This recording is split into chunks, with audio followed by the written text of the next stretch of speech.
All right, so anyway, we're going to have, I'm going to do this training in trend for the buyer's closing cost estimate. I'll try to do it as quickly as I can, and then we'll have a little period of time where if you want, you can type in a question in this box. Or what you could do is type in that you have a question, and then I can unmute you. And then you can ask the question to the group, and then I'll mute you again, and I'll answer the question. All right, so when you're doing a buyer's closing cost estimate, we're all going to use trend, or most of us should be using trend. So so let's just say you're putting together an offer, and when you put that offer together, you're going to use the the trend listing to start the process. I have a listing on Gypsy Lane, right? So I'm going to go into that listing. You know, I'm not going to be able to see it. All right. So I'm going to go into that listing, and right here, I'm going to click on buyer closing costs. Some of you may know all of this. If you are familiar with doing all of this, please pay attention, because there's definitely going to be some stuff in here that you're not going to be familiar with that you're going to learn. So if you click on buyer's closing cost estimate, it automatically takes you into this field, and it fills all the information in. So you see how it put the sale price in, the address, the loan information, the assessment, the taxes. It also put in the transfer tax. It auto-populates as much information as we can. So I'm just going to put the buyer's name here, whatever their name is. Sale price, let's say they're offering $140. Then I'm going to leave that alone. I'm going to leave the municipality alone. And all I'm doing is hitting tab to go to the next thing. Settlement date is critical. See, the system wants a settlement date. So now, when you get to a settlement date, when you get to making an offer and you want to make a settlement date, this is where we have a lot of problems in the office. What should your settlement date be? Well, if you put 30 days, so today is February 17th.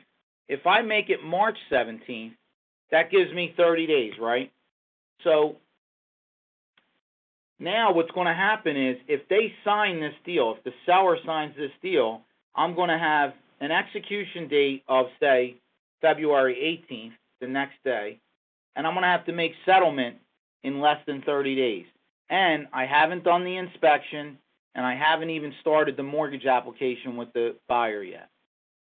So you need to give yourself a little bit more time, and you need to be more realistic when you're setting these settlement dates up. Settlement date should be, you should give yourself 3 or 4 days to negotiate the deal. That would be the 21st.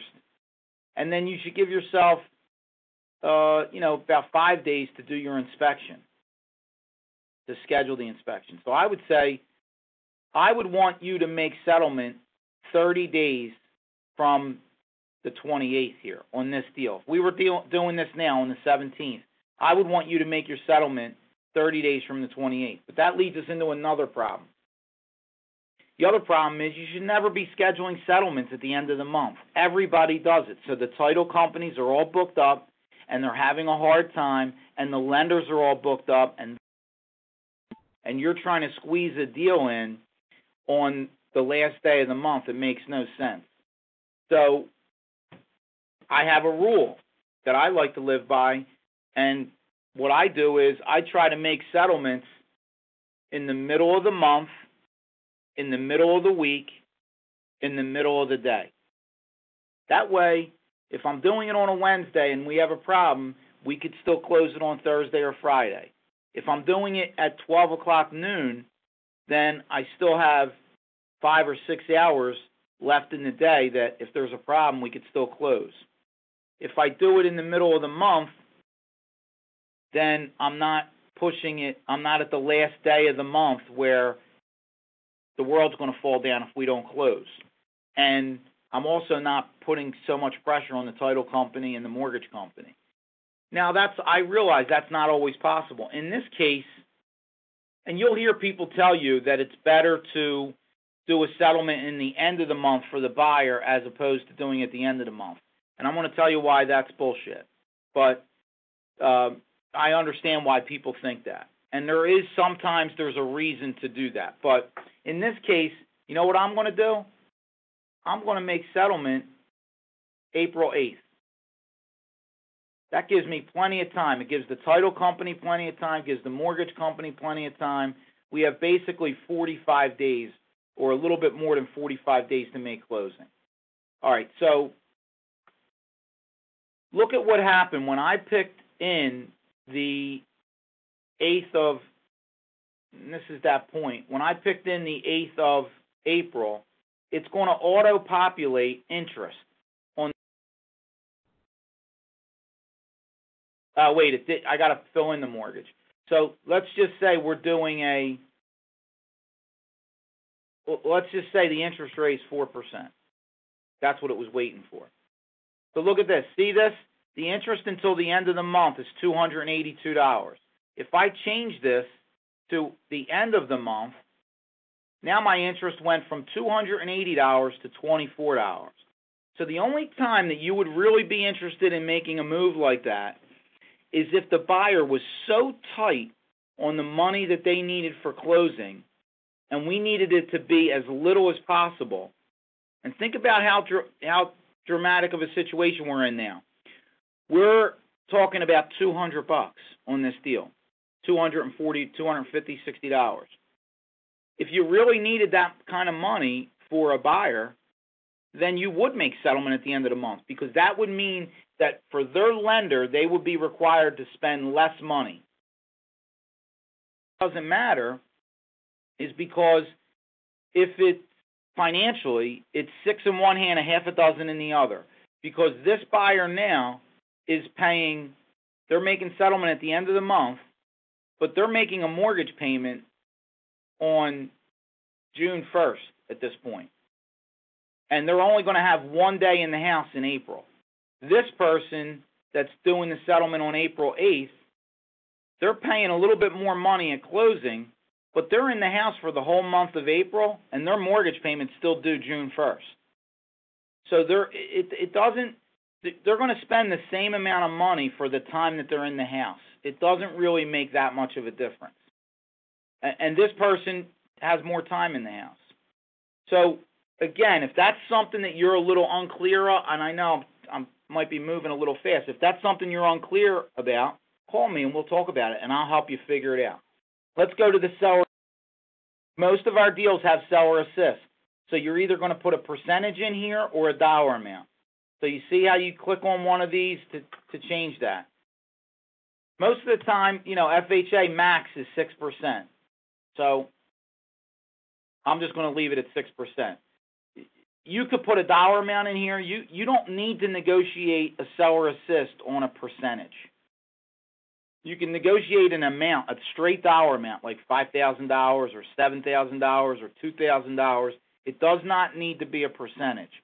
But whatever the dollar amount you enter on an FHA deal, it can't exceed 6%. So if I wanted to put $12,000 in here, that's more than 6% of 140. Follow me? So that's not going to work. The lender's not going to approve that. Plus, the seller's not going to agree to that anyway. So anyway, say it went to 8.5%. You can negotiate that. That's something you can negotiate. All right, so very important. Earnest money deposit. You're usually telling a buyer to make a $1,000 deposit. When you make that on your agreements that you're preparing, do not put $1,000 with the offer. Put $1,000 or $500 or $2,000 within 3 days of the offer being accepted. That's how we're doing this now. That's where everybody's moving. That way, if the deal gets accepted through email or online signatures, you can have the buyer mail the check directly to the other brokerage. And people have questions on how much should the deposit be or what should it be. The number one rule is it's negotiable. So it doesn't matter if you think that it should be $1,000 and they think it should be $2,000, or the seller comes back and says they want more money in deposit. That's all negotiable. And what I see, I'm looking at all your deals. So we see hundreds of deals every year, and we see typically it's $500 or $1,000 first deposit, and then usually within 15 days there's a little bit more money in deposit, depending on the buyer's situation or depending on what they negotiated. All right, but on this buyer's closing cost estimate, you are not going to fill in anything there. So a lot of you would put $1,000 in here. Don't do that. Okay, and I'm going to explain why later. So you're going to leave that zero. Now, your loan type, well, we're doing an FHA loan on this house. So it's automatically going to switch the FHA loan from the percent down payment to 3.5%. Do you see what it just did there? It changed my base mortgage amount. Now, I wanted to show you something else. See over here to the right column? It says mortgage amount, $135,100, right there. See that? That's our base mortgage amount, right? But then look at this. Our total mortgage amount is $137,465. What is that? Well, I wanted to show you this, part of why I was a little delayed. So here's my calculator. I'm going to take the $135,100.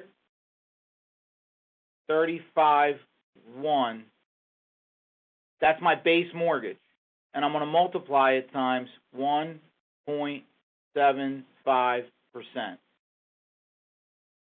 So do you see that? That's $2,364 is our mortgage insurance. That's this number right here. That's how you figure that out. And that gets added to the loan amount. So when you're explaining this to a buyer, there's a base. The buyer is taking $140,000 as a sale price. They're putting 3.5% down, and then when they put the 3.5% down, that takes them to $135,100. But FHA is charging them, and what it's called is upfront mortgage insurance. And for all FHA loans right now, the upfront mortgage insurance fee is 1.75%. Look, it says it right here. This section under mortgage insurance, 1.75%. The amount is $2,364. That amount gets financed. So it gets added to the base loan amount. See this base mortgage?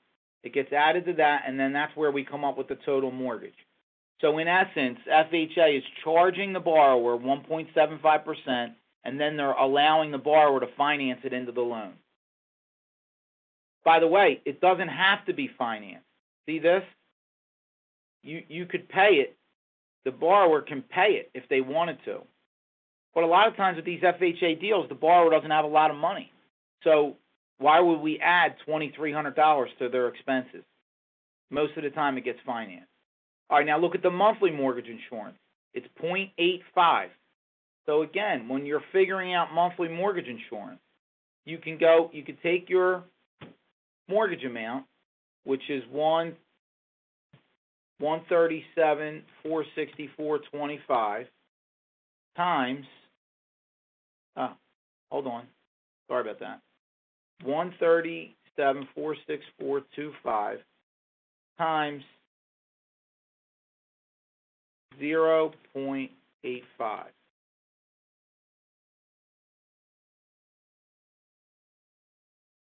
That didn't work. All right, hold on. 137,464.25 times 0.0085. Okay, so that's the number. So what FHA is saying is we're going to charge you a little under 1%. See this 0.85? That's a little less than 1%. And they're charging the borrower per year. So again, can you figure this out for a borrower? You can. You could do it in your head. You could do it on your phone if you were talking to them without being in front of a computer. So you would take this number and you would divide it by 12 months. And what the mistake I made, see, my number's 9737, their number's 9570. They did the mortgage insurance off the base mortgage amount. So they would take 135.1 times 0.0085%, 1148 divided by 12, 9569. They rounded up to 9570. That's the number. Now, again, this is something you might not be totally familiar with how to do, and you might not think it matters, but when you're talking about somebody might have a little bit of money, they might have more money than they have credit available. So we might want to do a conventional loan with them to get rid of this monthly mortgage insurance so that they don't have this $95 per month. This is totally wasted money. It's almost 1% a year. So that's why when somebody tells you FHA, the rate's around 4%, check this out. Yeah, the rate might be around 4%, but they're paying this every month, forever, for as long as they have the loan. So it's really 4.85% is their mortgage. All right, so hopefully you guys understand that. And if you don't, or you have questions, write it down. We'll get to it at the end, or you'll call me later. All right, origination fees. So if you need me to stop and re-explain something too, you could type in this box at the bottom here, and I'll try to stop. Slow down. Mortgage origination fees. So what I usually say to people is, look, we can get you a loan through one of our lenders where there is zero origination fees. So I always leave this blank, all right? I just always leave it zero. If there's lenders that are charging origination fees, there's one of two things happening. One is they're hitting the client over the head and overcharging them, which is possible. Or the other one is that the client wants to buy the interest rate down, at which point they would pay a little bit more of an origination fee in order to get a lower interest rate, which I have seen in the past. But for this sake of this training and this discussion, you got a regular homeowner that's buying a $200,000 house or a $300,000 house, and they're getting a 30-year fixed mortgage, FHA or conventional. Typically, they're not going to have origination costs. All right. See where it says appraisal? I'm sorry. So origination costs and discount points, we're leaving them zero. See where it says appraisal? You're going to check off unpaid. This is very important. Unpaid. How much is an appraisal cost? If we were all in a conference room, I would tell everybody to guess and ask you all to answer the question. Well, usually it's going to be around $450. Some you might say are higher, some might be lower. It depends on, the lender. But my average I see is around $450. They auto-populated a charge in here for credit report. I'm going to leave it in there. But the rest of these numbers, I'm going to make zero. Because my experience is that a lender can cover all those costs. Now, see this underwriting fee? A lot of times the lender would have an underwriting fee. But again, I'm saying to the client, my client, most times with one of our lenders, we can get you a loan with no origination fees, no discount points, and the underwriting fee would be zero. So that's what if this was my buyer, that's what I'm telling them. Now, if they go to their lender and they come back to me and say, hey, there's $1,000 in origination and there's a $750 underwriting fee, I'm going to say, okay, if you're comfortable with that, move forward. If not, I'll get you a quote from one of my lenders, and they can show you that what the pricing would be without an underwriting fee and without mortgage origination. And typically the way that it works is totally based on the interest rate. The higher the interest rate, the more money the lender makes. So if the lender's making more money, they can credit the buyer money back at settlement to cover some of these charges. If the interest rate's very low, then the lender's not making any money or hardly any money. Then the borrower might have to pay some of those fees. All right, remember we talked about the interest for the end of the month. 23 days, right?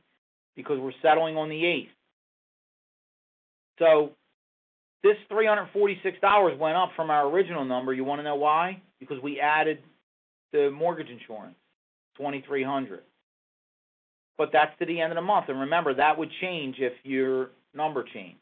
All right, so big thing in this section to remember is click on unpaid for the appraisal and put in a dollar amount for the appraisal.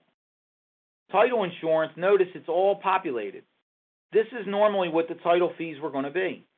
Now, if you're dealing with another title company, you shouldn't be. You should be dealing with our title company. And our title company would honor this. We would figure it out. You would get me involved, and we'll honor whatever is in trend. All title companies are going to try to charge more than this. All of them. I don't care who it is. If it's your brother or your sister that has a title company, they're all going to try to charge more than this. We'll get our title company to honor this number that's in your buyer closing cost estimate. All right, so now we're going to go to the bottom section here. Lender escrows and buyer reimbursements. All of this is auto filled out. You don't have to do anything. And it's accurate. And I don't care what any lender says. The lenders might give you different information. This is accurate. So you might listen to a lender when it comes to this mortgage origination or whatever, but down here, our escrows and reimbursements are accurate. Now, hopefully you guys understand this, but the lender escrows are for the bank to put money into an escrow account so that the buyer has enough money in there to cover the next tax bill or the next insurance bill. And the reimbursements to the seller is the amount of money that's required to pay back to the seller the money that was paid in advance for the taxes. And it says the dates on here. Look, this is from 4/8 to the end of the year.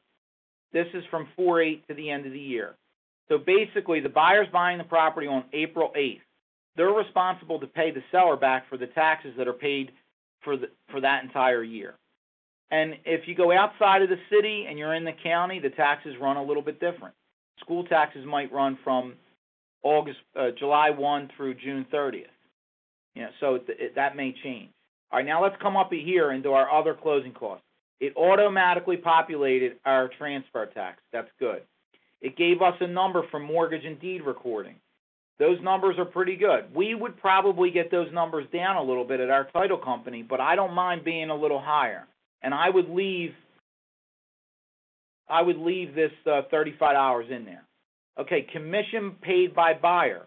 This is where a lot of people put conveyancing fee, whatever they charge. I would not do that, because then it looks like it's a commission. I would put in here, I would go right down here and put in, sorry about that. I would put conveyancing in there. Again, I would put unpaid, and I would put the $295 in there. Okay, so I would leave that blank. Very important, homeowner's insurance, unpaid. You got to click unpaid. What's homeowner's insurance cost? Well, take a guess. I mean, it's not going to be, and guess high. For a house like this, I think that they should be able to get a policy for the year for less than $1,200. If you're uncertain with the guess, call me, text me, email me, send me the address, what the sale price is. I'll give you a good guess. That's a good guess for them. Of course, you're going to say to them, you have to get your own homeowner's insurance. And that homeowner's insurance that you get, you'll get your own pricing on it, and you'll shop around. And it should be $1,200 or less. And what if it's a little more than $1,200? All right, it's not going to be $2,000. So we're going to be close with that number. Home warranty, I personally do not get involved with home warranties and trying to get a buyer to pay for one or a seller to pay for one. I'd rather give them the money for the home warranty. So if we're going to spend $500 on a home warranty, I don't know why this is beeping. All right, so if you want to do a home warranty, do that later, and work it out on your own. Don't make it a part of your presentation to the buyer. You're presenting this spreadsheet or this cost sheet. Oh, sorry. You're presenting this to the. Can you hear me, Scott? Can you type in yes if you can hear me? You're presenting this cost sheet to the. Thank you. Thank you. So you're presenting this cost sheet to the buyer. So don't try to, you want to make it as, you don't want to, confuse them.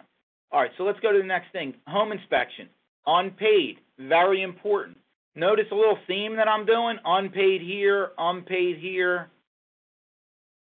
Somewhere else I checked unpaid, I forget. How much is a home inspection cost? All right, well, you all deal with different home inspectors. I don't know. I'm going to say $400. Now, am I wrong? If I'm wrong, am I going to be off by $20, $30, $50? Maybe, but I'm not going to worry about that. I'm going to be pretty close. Termite inspection, again, unpaid. How much is a termite inspection? I'm going to say $100. Radon inspection, again, I'm going to click unpaid. I'm going to put $125. I'm not going to do these other inspections. Now, why am I doing home, termite, and radon? Because they're typical, and they happen a lot. A lot of people do home, termite, and radon. Now, they might not care about radon, and they want to get rid of it. I was just in a house yesterday in Philadelphia, in Roxborough, that had radon. So when you hear somebody say, oh, it's a city property that doesn't have radon, that's bullshit. We don't know, and you don't want to be becoming some radon expert. You don't want to say to somebody, radon can be in the house or not be in the house. We have a disclosure form on radon. You can tell them to Google radon and find out what it is and how it works. And the bottom line is we're not going to make a recommendation to say don't do an inspection. We're going to go the other way. We're going to say, yeah, I mean, it costs $100 to have some peace of mind. Maybe you should do it, but it's your choice. It's up to you. But we're going to give them an estimate with that included. All right, in this situation, so water, septic, attorney fee. I know there might be some people in Jersey in this thing. In PA, we don't have attorney fee, but if you did want to put that in there as like a $500 fee, you could. Again, I would check unpaid, though. Okay, if you're doing a condo, first of all, if you're dealing with a condo and you've never done one of these for a condo before, you should be calling me and just going over it with me. I'll talk to you. I'll work it out with you. I'll spend 5 or 10 minutes on the phone with you, or you can come into the office. But there would be a monthly payment for the association. There's typically a capitalization funding fee where the condo association charges a fee to join the association, or that's the move-in fee. And then a lot of times there's a capitalization fee where they charge a fee to join. Not to join. They charge a fee for their reserve account per unit. It might be like $500 or something like that. All right, so everybody follows all this where we're at now. At this point, I think I'm done. So what I'm going to do is hit preview report. And I want you to go, I want to show one thing. The only thing I'm really concerned about, is this bottom line, 7769, all right? See where it says prepaid services, 0? Well, if I would have clicked on paid on those items,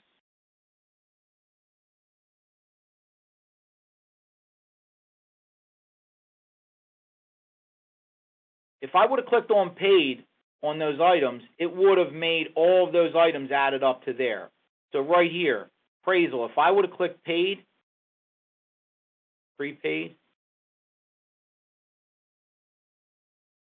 here's what happens. Now look, the 450's there. Now my bottom line is less. Now here's why I don't want you doing that. I want us to be very clear and direct when we're communicating with a buyer, especially a first-time buyer. Because a first-time buyer, am I yelling? Or you guys think that it's too loud? Because I'm on speakerphone. If I'm yelling too loud, you can tell me to calm down. What I want to do, okay, good. All right, what I want to do is I want to keep things as simple and concise as possible. So when I'm dealing with a first-time home buyer, actually any buyer, I'm not going to put in any prepaid services. That's always going to be 0. And now here's what I'm going to do. At the end of the day, I'm going to look at my buyer either in a call like this, which, by the way, would have been a lot easier if I'm dealing with one person, and you guys see what I'm doing now online, you can do this same thing with a buyer. You can share your computer with the buyer. You won't have to get them to join a conference call. You'll just call them and put them on speakerphone and put them on your ear, and then you could go through this with them. But the bottom line is, I'm saying to my buyer, Mr. Buyer, Mrs. Buyer, it's going to take around $8,000 to do this deal.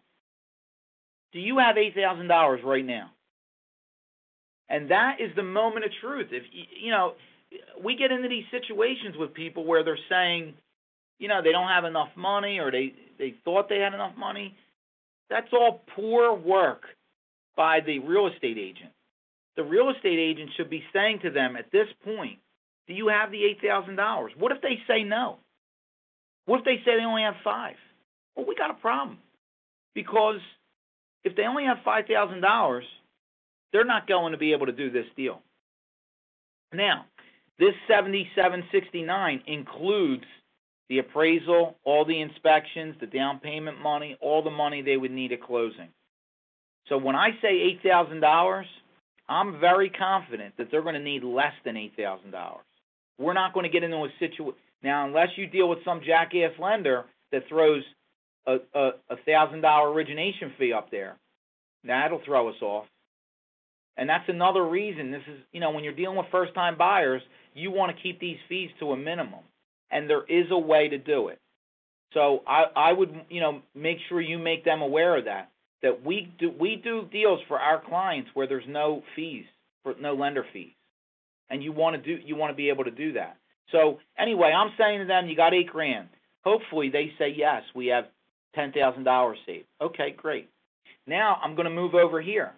I'm going to say, I got your payment around $1,100 a month. Are you cool with that? Does that fit into your budget? Is that where you thought you were going to be? Would you be happy with that? What if they say, no, we need it to be at $800 a month? Okay, well, we got a big problem now because we're not going to be ever at $800 a month unless you come up with another $25,000. So the same thing, you want to get on the same page right now before we're submitting an offer. You want to have this information in front of your client, and you want to be able to have a clear discussion with them about how much money they need for closing and about what their monthly payment's going to be. All right, so we're cutting short on time. At this point, does anybody, hopefully everybody understands what I just did and what I just went through. And if you don't, I'm willing to spend more time with you privately, but I have about another 15 minutes, maybe even 20 minutes. So if you want to stay on the call, if you have a question for me, you can. Or if you want to hear what other people have questions. Does anybody have a question? What I could do is unmute you if you had a question. Buying down interest? Okay. Who was that? Viewer 12? Let's see.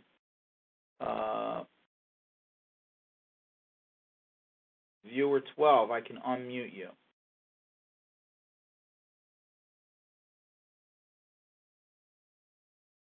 Oh, I thought I could unmute you. Send files, chat.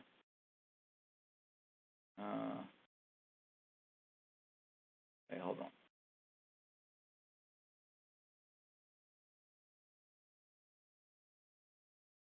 Let's see. I think you have to go to unmute entire conference. All right.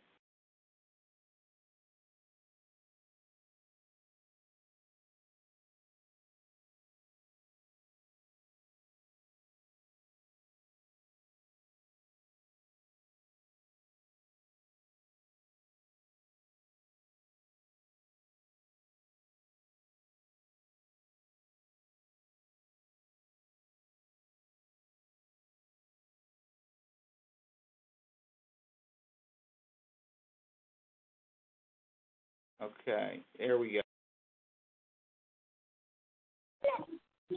Okay, so whoever viewer 12 is, what is your question?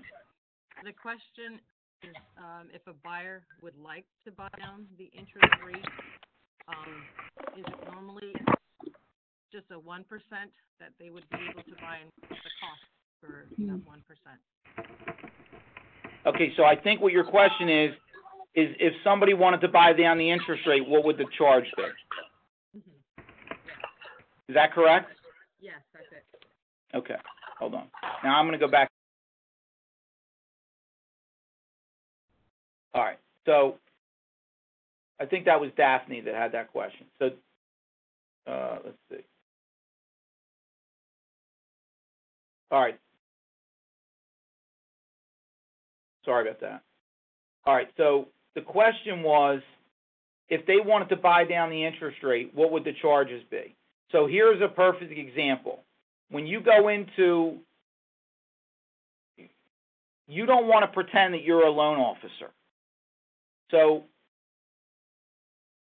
this is where you would have either discount points or origination fees. And what I would like you to do in that situation is talk to the loan officer and talk to the buyer and see what they would want to do. It doesn't work the same all the time as what you would think. You might think they might pay a 1% fee, and then the interest rate's going to go down a lot. That's not necessarily true. It may go down 1/4 of a point or 1/8 of a point, but we don't really know. It depends on every lender has different pricing, and they have different price points where there's a break in the interest rate. So typically, you would want to talk to your lender. But if you know your buyer wants to do that, then, yeah, maybe you should put 1 point in here. You could just put 1 point in there. You could change that to a 1. Oh, wait. I just messed up there. What was that, 252?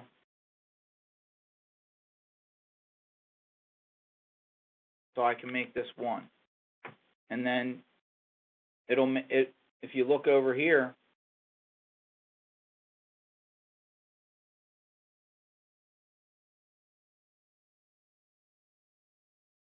now it'll make my number that much higher, $1,300 more. And now maybe they would get a better interest rate. But I'm not so sure of that. So I would be very careful when you're thinking like that. I mean,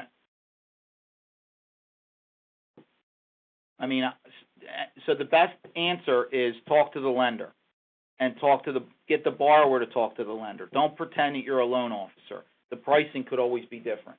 All right, so Margaret wrote, where's the closing cost sheet disappeared off the screen? All right, well, you see it now, right? It disappeared off the screen because I took it off the screen. That was me that did that. All right. Does anybody have any other questions? All you have to do is tell me you have a question, and then I'll unmute the conference, and then you'll be able to ask the question. Well, you're kidding me? There's 14 people. Nobody has any questions? Scott, you don't have a question? Scott's in here 2 times. I have a question. Irene. All right, hold on. Hold on. Let's see. Wonder how I did that, right?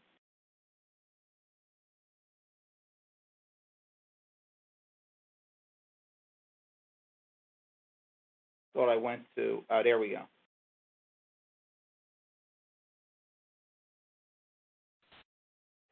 Irene, you have a question? Yes.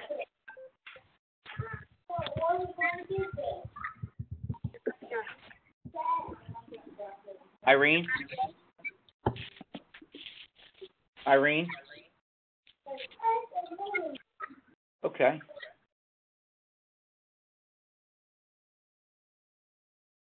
I thought Irene had a question. I have a question, Irene. All right, Irene, I tried to unmute the conference for you to ask a question, but I was not able to hear your question.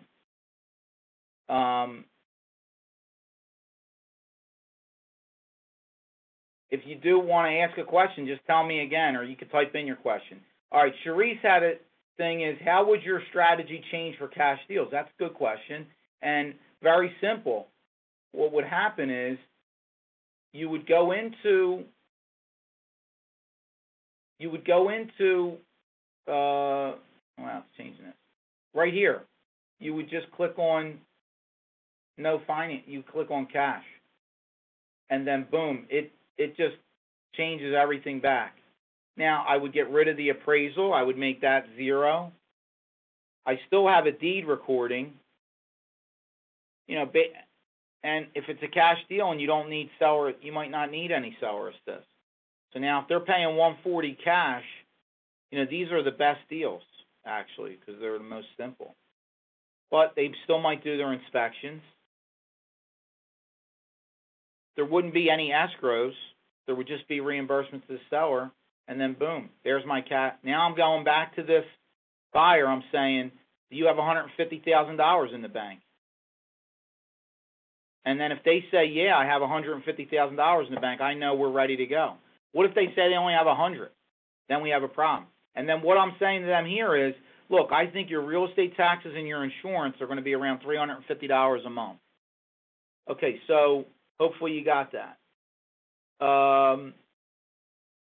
Okay, so are you saying ever put earnest deposit money on this closing? I would never put the earnest money. That's right, Gail. I would not put earnest money deposit on this form because you got to remember what I'm looking to do is I'm looking to have a frank discussion with the buyer where me and that buyer get on the same page. What happened there? Oh.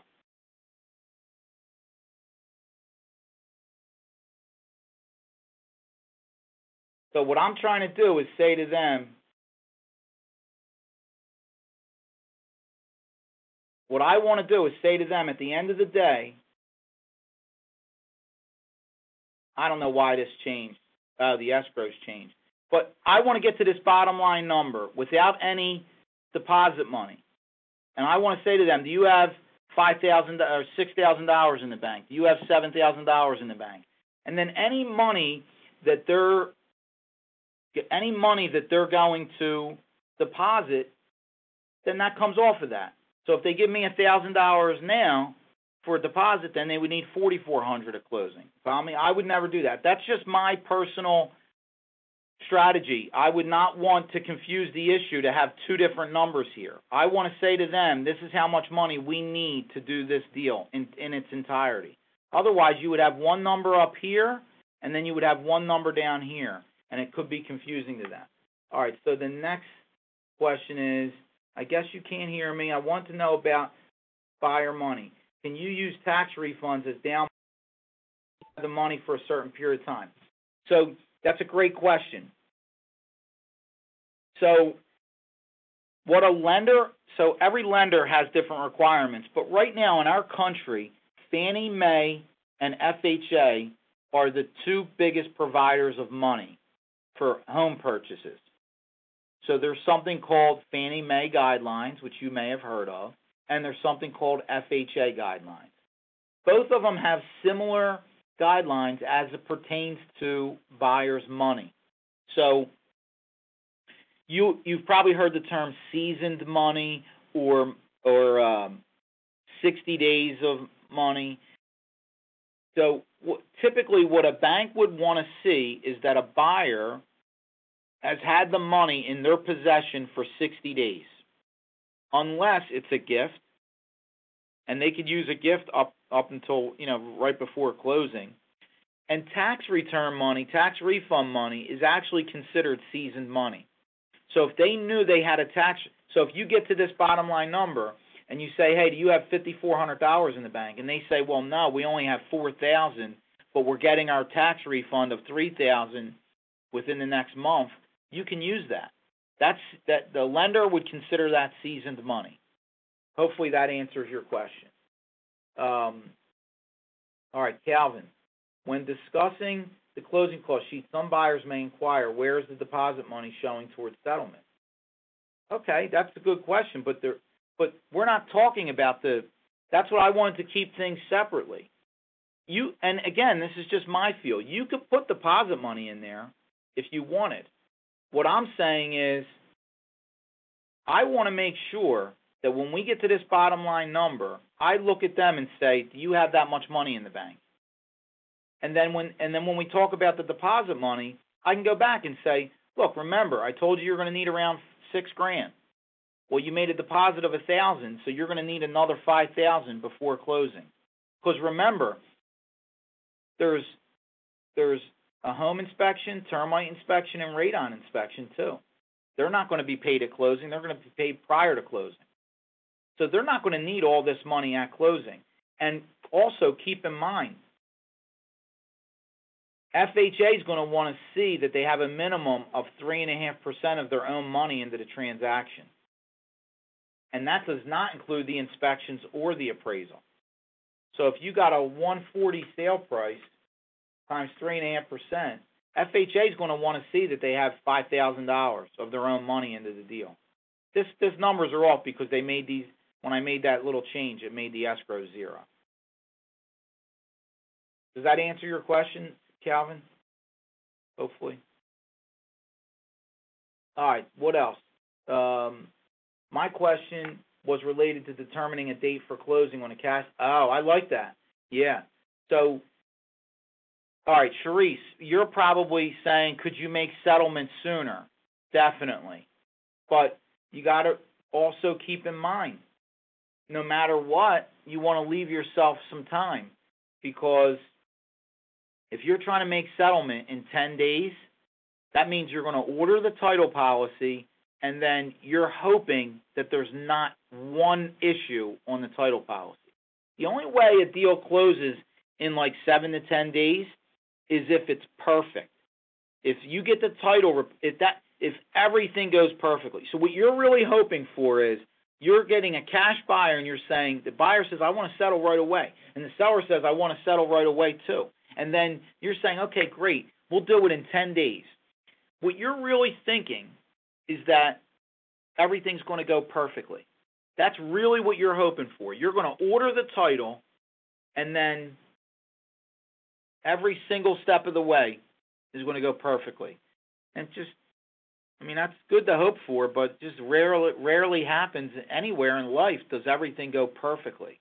And there's a lot of moving parts. There's tax issues, there's a tax cert, there could be a CO cert, there could be a judgment on title, an old mortgage on title.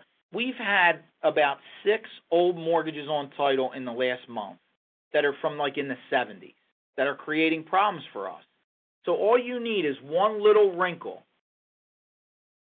in your title, and now what you got to do is hope that everybody agrees to extending the deal. And what if in the meantime you made a 10-day offer on your settlement, you have the buyer. In the meantime, the listing agent found another buyer that would offer more money. Now you go to them and say, hey, your title's all messed up. You got this and you got that, and we want to extend the closing. And the listing agent says, nah, we don't want to do that. I mean, you would have a right to make an argument because there is a clause in the agreement for the title policy, but it just creates more problems. Why would you do that? Why in the world would we ever put ourselves in a spot where we're backed into a corner, we need to operate very quickly, and we need to keep our fingers crossed and hope that everything goes perfectly? So I would typically not do that. I would say, look, yeah, we might be able to close in 10 days, but let's make the settlement date 30 days from now. And if we could settle sooner, we will. And at least that gives me 30 days to get the title report, to get the CO, to get the tax certs, to look at the title, if there's any issues, to try to clear them up. All right, does that answer your question? Hopefully, Sharice. And does anybody else have any other questions? These trainings that we're doing, we're going to start doing more of these. This was like our first one that we did as a group, that we've completed as a group. So I think there was like 14 or 15 people that were in this training. And, you know, this was somewhat of a simple training to do also because it was on one topic. We're going to do more advanced stuff and maybe even some marketing stuff or some stuff with, we're going to definitely do some orientation stuff for our office with individual agents. We might do a group with that too, but over the rest of this year, you're going to see a lot more of these trainings, and it'll work the same way. You'll get an invitation. from Join Me. It'll go to your email. You can accept the invitation, and then the instructions will be there. And you all had the better time getting in than I did, so you know how this works. As long as I'm going to give somebody else a little bit more, couple seconds. Does anybody have any other questions at all? All right. Thank you all for attending.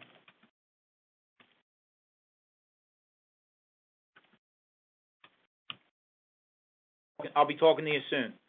I'm going to shut this down. Thank you. If I can figure